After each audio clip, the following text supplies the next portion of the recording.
I've always enjoyed the simple pleasures in life, like reading a good book, nice glass of wine. It doesn't cost much. I get my books from the library. Wish there was a way to save money on wine. Maybe I should make my own wine. We bought a kit with all the equipment we'll need to make wine. We also bought a juice kit with everything we'll need to make Cabernet Sauvignon. It comes with instructions, which are very important to follow every step of the way.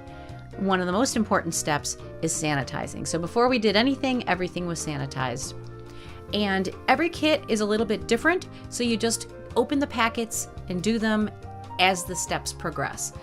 One of the things that's the same in every kit is adding your juice. I just recommend that you pour it carefully so you don't splash that wonderful, colorful liquid all over your floor. Mix it all up really well, and you're going to need to add water. We needed to add water anyway because this was a concentrate, and to get every last little bit of juice out of the bag, we put some water into the bag, mixed it out. But we did it downstairs initially and mixed it partway with our drill mixer because that makes it a lot easier to mix.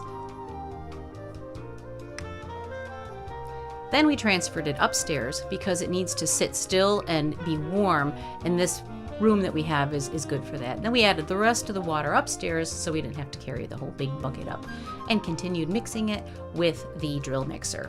You can do it with a spoon, but this drill mixer attachment makes it a lot easier.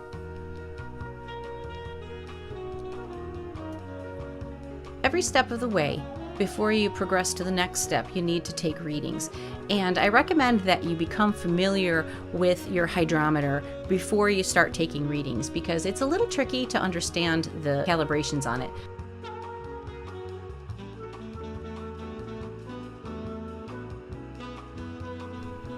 At the beginning, you're going to take the readings for specific gravity, the sugar content, and the potential alcohol level.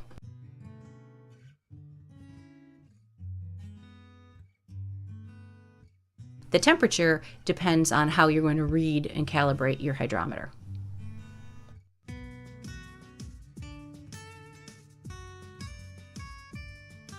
Again, it's just really important to follow your instructions and write them down, because if you don't write down your readings, if you're anything like me, there's no way you will remember them.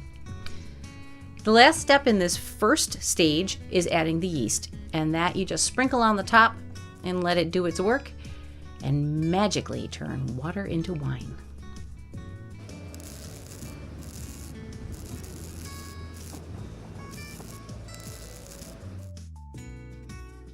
The primary fermenters come with the lid and a hole for an airlock, which you put on nice and tight, and the airlock will let the gases escape without letting any contaminants in.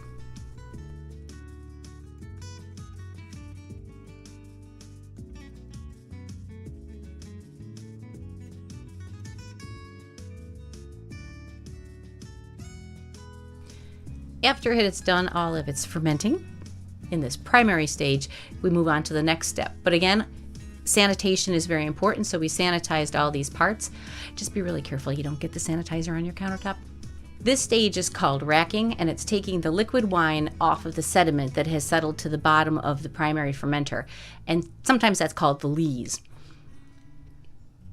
We're racking it into this glass jug that's called a carboy.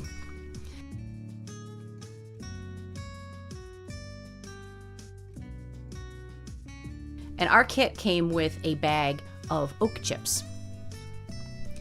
We're using an automatic siphon and just trying to be real careful not to suck up any of the sediment at the bottom as we transfer it to the carboy.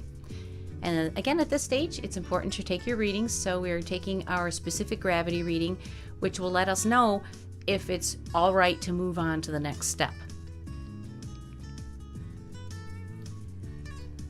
You can see that it's changed significantly, so we are ready to go. And each step is different, but the next step that we had to do was degassing. So we transferred it back to our primary fermenter jug because it was a lot easier. We had a lot more room to work. And again, we used the drill attachment to stir it up, and it spins around and degasses the wine. And the degassing is really important because later on it will aid in clearing the wine, making it nice and crystal clear. You can do this with the spoon that came with the kit, but it would have taken a long time and a whole lot more muscle. As it was, it took 2 battery packs.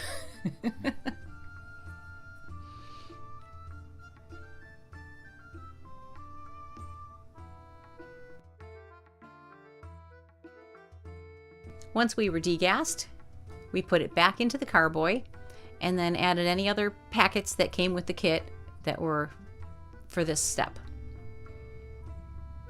We used our nifty drill attachment to mix everything up really well and let it go for the next stage.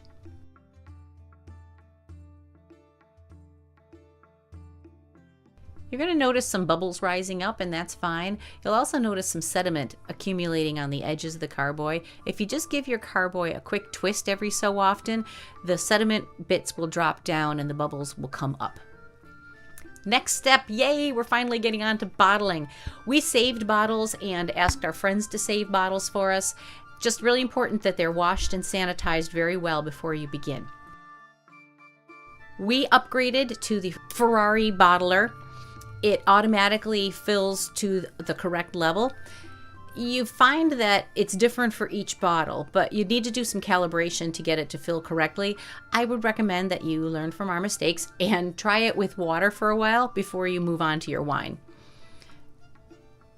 And like I said, each bottle is a little different, so you may find that you want to ask your friends to only save certain bottles for you.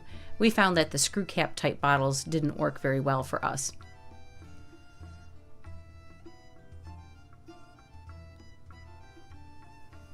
It moves pretty quickly once you get it calibrated, but the next step is going to be the corking.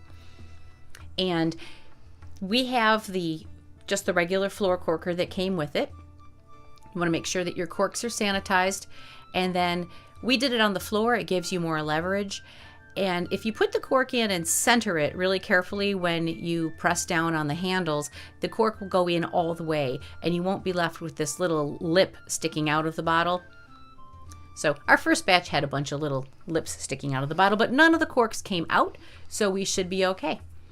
And we just corked away and then wiped off all the bottles and sanitized nicely so that we won't get anything gross on them. But then it was time to really sample a little bit before we put them away to age. And I have been reassured that it will taste dramatically different after 6 to 12 months. So we put them in the basement, all labeled up, and we wait. Happy aging!